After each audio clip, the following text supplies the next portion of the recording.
Welcome to Kenton's videos. Enjoy the video. In this video, I will explain how to make banana bread at home without baking soda. We'll explore simple substitutions to achieve a perfectly risen, moist loaf.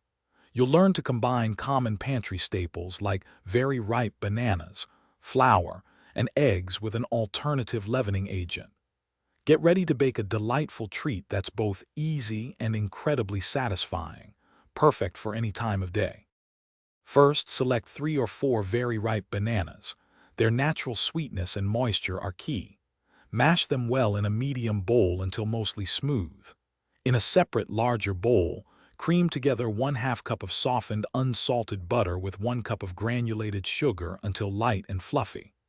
Then, beat in 2 large eggs, one at a time, followed by 1 teaspoon of vanilla extract, ensuring everything is thoroughly combined.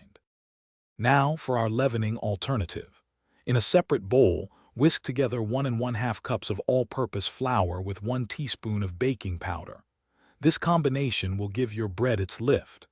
Gradually add these dry ingredients to your wet banana mixture, mixing gently until just combined.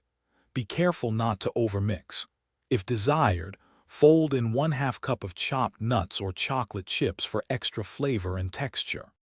Finally, pour your prepared batter into a greased 9 by 5-inch loaf pan.